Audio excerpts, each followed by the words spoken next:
गिबियावनो बयखौबो आंनि चेनेलाव बरायनानै लाग्रोबाय।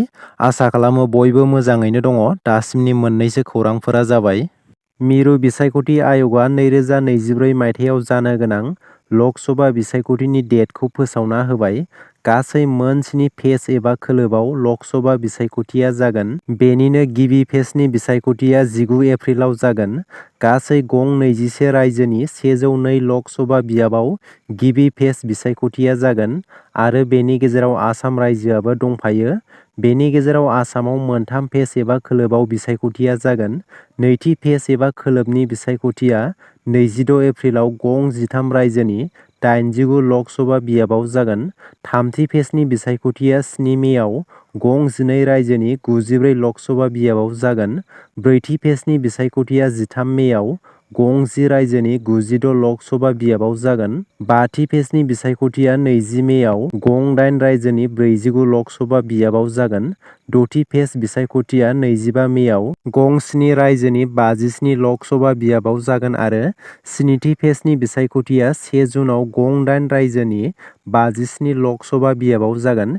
बेनि गेजेरावनो BTRनि सिङाव थानाय मोननै लक सभा बियाबनि बिसायख'थिया नैथि फेज एबा खोलोबनि 26 एप्रिलाव दरं उदालगुरि लक सभा बियाबाव जागोन आरो थामथि फेज 7 मेआव कक्राझार लक सभा बियाबाव बिसायख'थिया जागोन।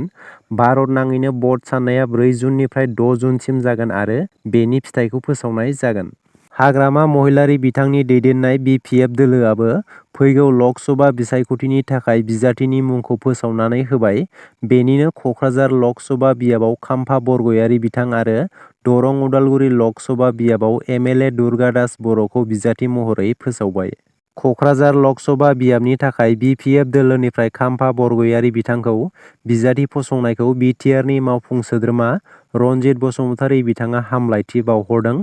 बेजों लोगोसेनो रनजित बसुमतारी बिथाङा बुंदों, सासे खर' गैयै सुबुंखौ BPF दोलोआव सोना लानानै दोलोनि गेजेराव दुंहाव थासारि सोमजिहोदों एबा पृथ्वीराज नारायण देब मेचखौ लानानै बिथाङा इनडाइरेक्टलि बाथ्रा बुंनायखौ नुनो मोन्दों। खाम्फा बरगयारी बिथांखौ मान होनो रोङैया हाग्रामा महिलारीनि थाखाय लाजिनांथाव बाथ्रा। मानोना खाम्फा बरगयारी बिथाङा BPF दोलोनि गायसनगिरि गेदेमा सुबुं। हाग्रामा महिलारीया खाम्फा बरगयारीखौ फोजोबस्रांनोसो राहा लादों। रां गारनानै बिसायख'थि गेलेयोब्ला खाम्फा बरगयारीया BPF दोलोनिफ्राय किक आउट जागोन। बेनिखायनो रां गारालासै बिसायख'थि गेलेयोब्ला खाम्फा बरगयारी बिथांनि इयुन जिउ खुंनाया मोजां जागोन होननानै रनजित बसुमतारी बिथाङा बुंदों। आधार कार्ड आपडेट खालामनायखौ लानानै फिन आरोबाव मिथिनो गोनां खौरां। आधार कार्ड आपडेट खालामनो थाखाय नोंथांमोना रां खरसा खालामनो गोनां गैया। न'आव थानानैनो मबाइल फननि गेजेरजोंनो आधार कार्डखौ आपडेट खालामनो हागोन। लोगोसे आधार आपडेट खालामनाय समखौ 14 जुनसिम बारायनानै होबावबाय। बेनि थाखाय माइ आधार एप्स आरो UIDAI वेबसाइटआव थांनानै गाव गावनि आधारखौ आपडेट खालामना लानो हागोन। साफ्रोमबो गारि मटरनि बिगोमाफोरनि थाखाय जोबोरैनो मिथिनो गोनांथार खौरां। जुदि नोंथांमोना गारि मटरनि फोरमान बिलाइ आपडेट खालामनायाव जेंना मोनदोंब्ला जेबो जिंगासिनो गोनां गैया। गारि मटर बिफाना अनलाइन आपडेट खालामनो फोसावना होनायनि उनावबो नोंथांमोना जेंनायाव गोग्लैदोंब्ला गारि मटर बिफाना मदद खालामगोन।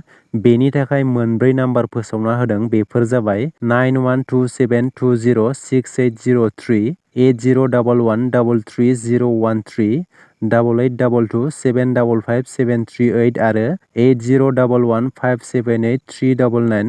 बे नाम्बाराव कल खालामना मदद लानो हागोन। दासिमनि मोननैसो गोनां खौरांफोरा बेनोमोन। गोजोन्थों।